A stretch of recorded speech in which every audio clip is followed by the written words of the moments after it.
Welcome to the Dental Business Guide podcast. From money to marketing to management, this podcast will help you run a better dental business.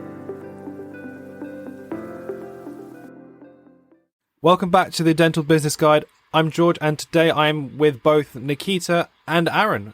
Welcome, guys. Hi, George. Hello. Right, so I think let's just dive straight into it. So, Aaron, obviously, when you started Samera and the Neem Tree, obviously you didn't really have a marketing team in sense.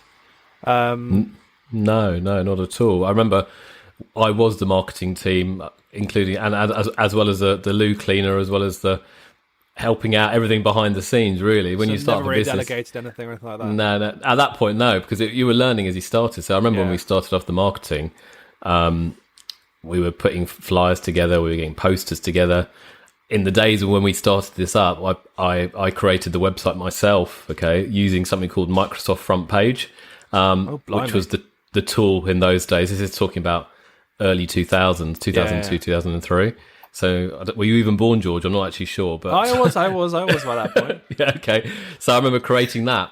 And that was a great foundation for learning about marketing, but also a great foundation to realise how interesting it is, but also how bloody difficult it is. Oh yeah, okay, no, without a doubt.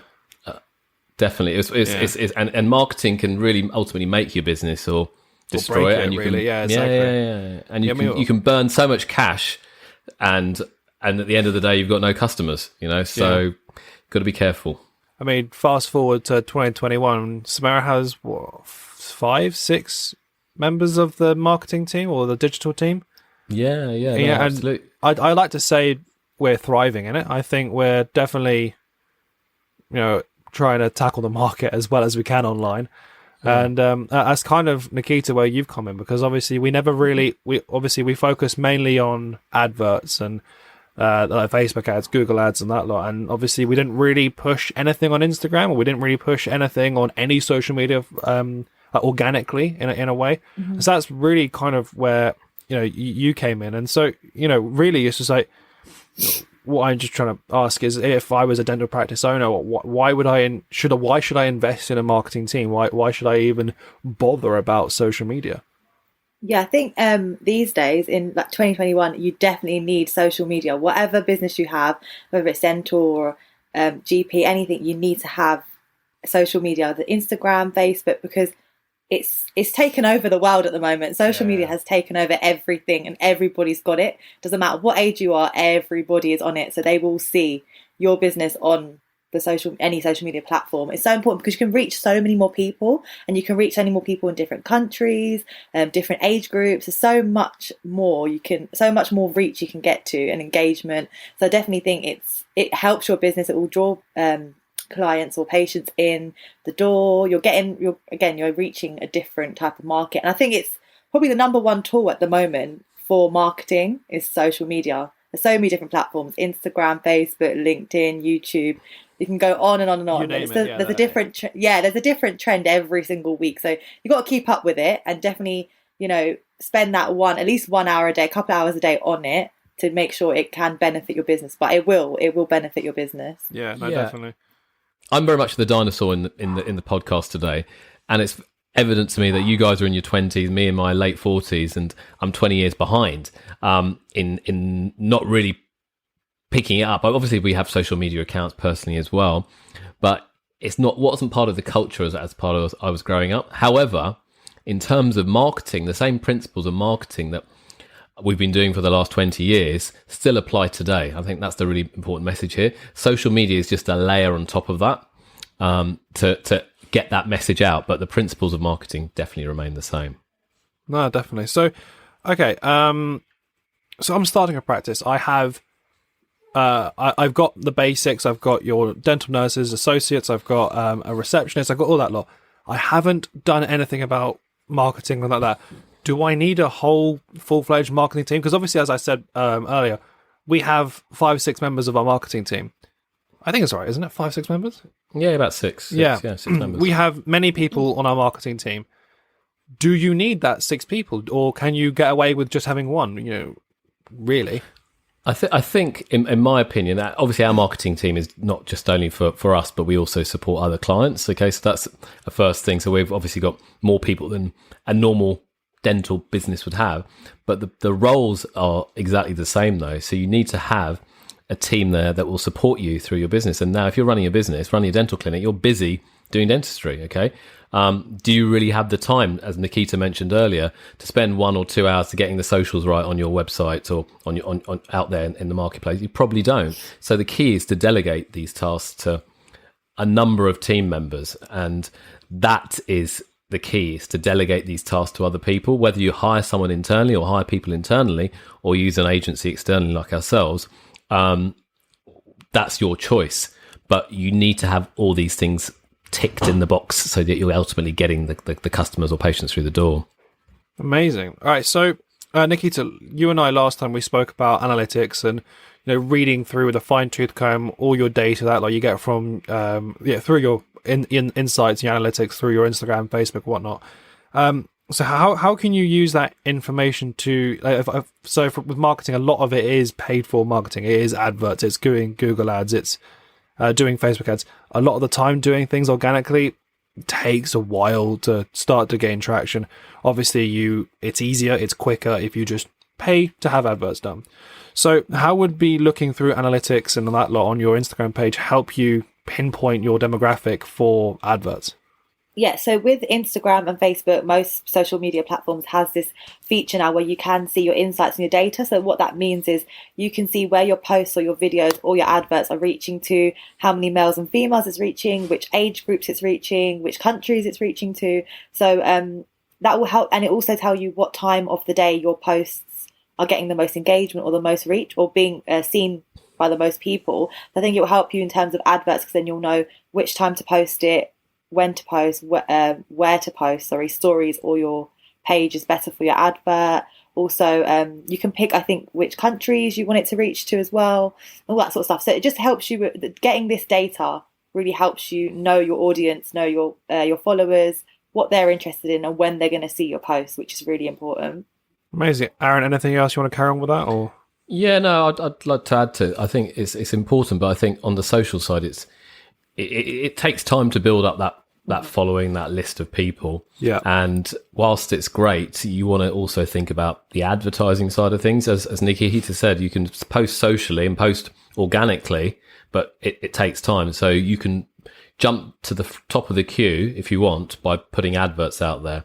And sometimes there's a bit of confusion between what is social media, but social media kind of covers the organic as well as the paid side of things as well. So you want to put ads on Instagram, you want to put ads on Facebook, and it's such a powerful tool in terms of the data points that you've got. You can choose kind of who, what, where. If they clicked on a certain website link, you can even market to those types of people specifically. It is a bit creepy to some extent, but that's the world we live in these days. It's just they're trying to every kind of company or business who's doing this is trying to follow your path to ultimately lead you to making a sale. But you can do that in your dental clinic as well for this. But it takes time and effort to set up. And again, this is something that you could do yourself 100%, but do you have the time and the resource to do that? And if not, think about getting a third party to assist. Yeah.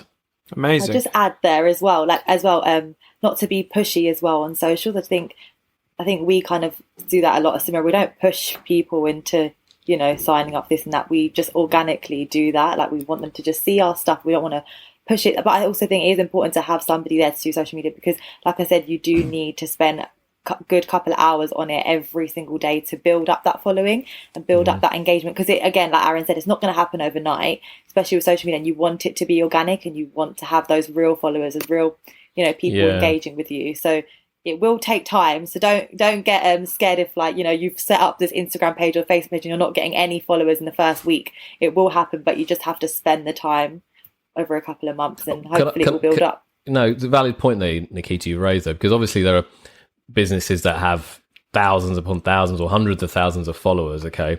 Have they really got those followers, or are they just kind of fake followers? The engagement rate, really, isn't it?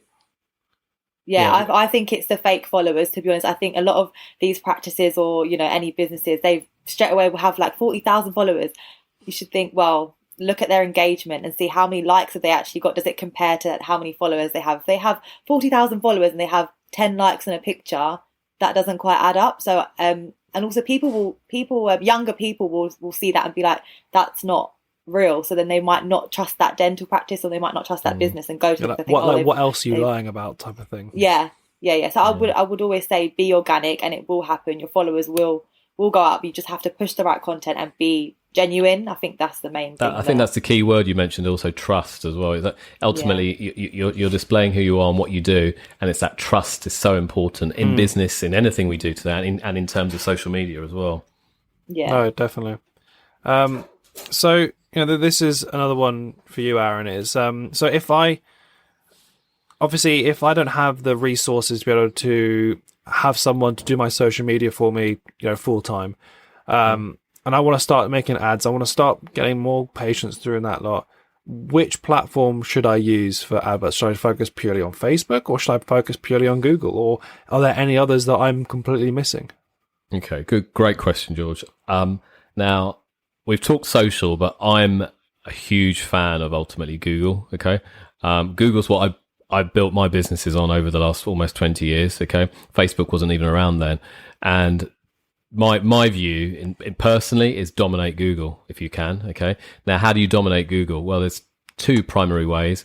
One is through search, so optimizing yourself through search engine optimization to get people to find you organically. Okay, again, that is a long process. That takes time. It takes patience. It takes a lot of effort. Okay, months to do it. And months. Yeah, it takes a lot of time, and Google's always changing its algorithm to catch you out. Okay, yes. But that's part and parcel of the game. Okay, the other way though is through pay-per-click advertising on Google. Those ads you see at the top of Google when you do a Google search, that's again a shortcut to the top, and that's how Google makes most of its money.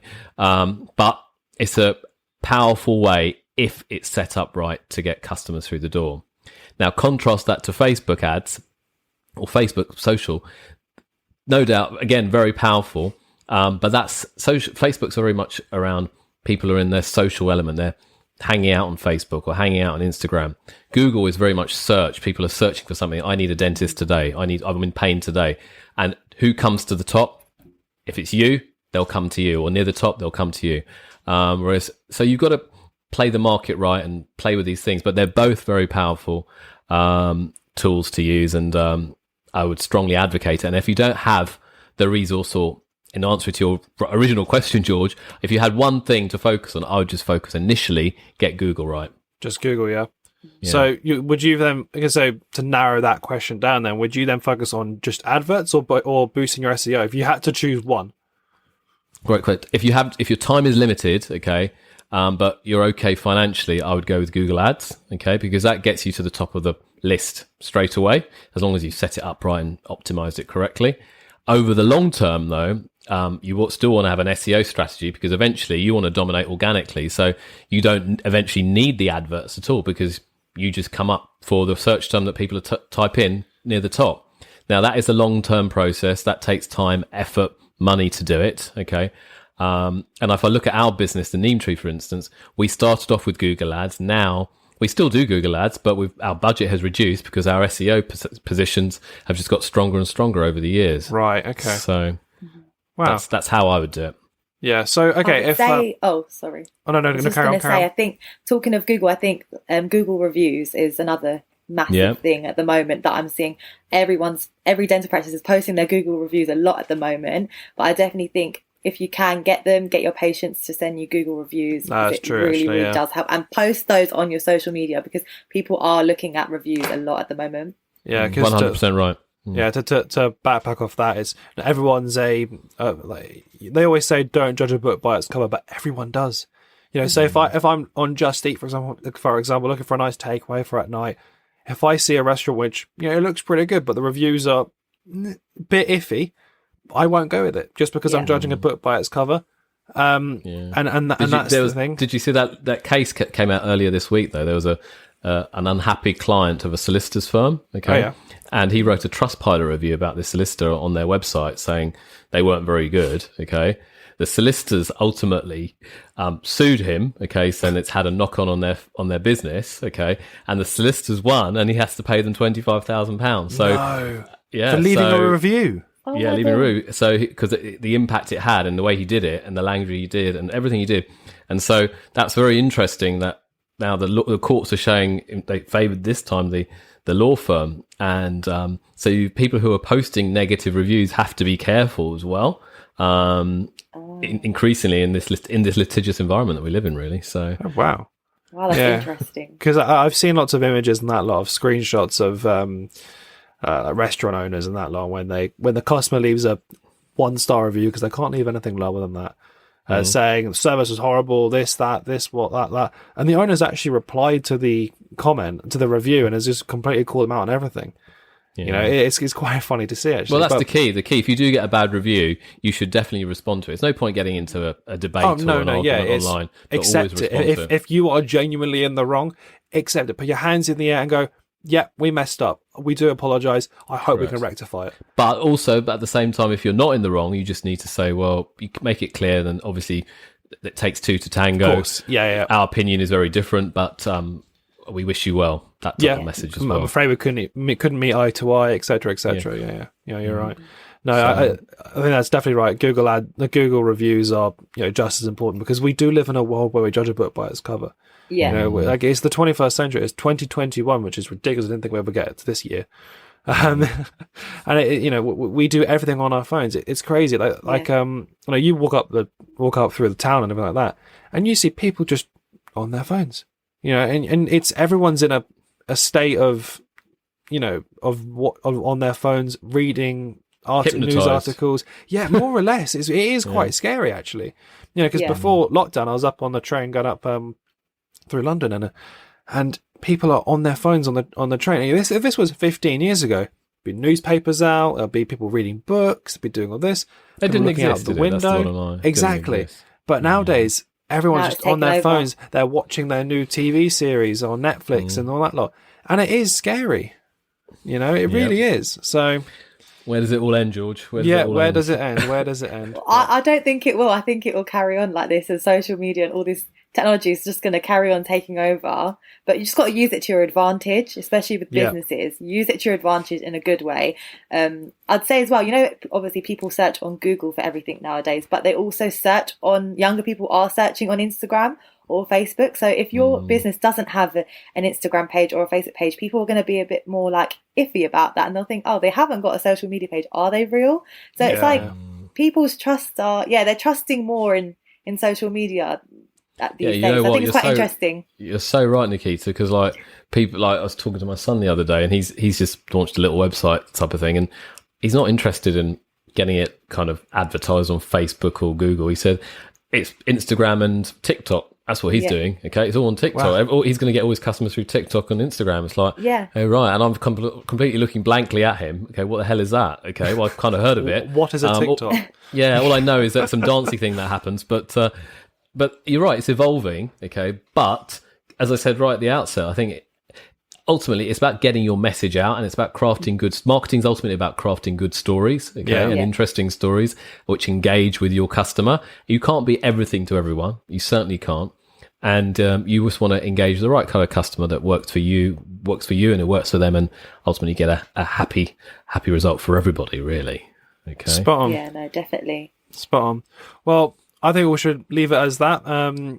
Marketing, it's one of those things that you kind of turn a blind eye to, don't think you need it, but it's very, very important. If you want to drive your sales up, if you want to gain more patients, as you said, Aaron, Google Ads is probably your way forward if you haven't got the resources to run your social media full time. But then again, Instagram is just as important. So they're both very different angles to look at. And thank you so much for taking the time to speak with me today. And we'll catch you on the next one. No worries, George. And good luck with your marketing, everybody. And if you need help, you know where we are. Give us a shout. Okay? Thanks. Thanks for listening in to the Dental Business Guide podcast. We welcome your feedback, and if you're enjoying it, please let your friends know too. Until the next time on the Dental Business Guide podcast.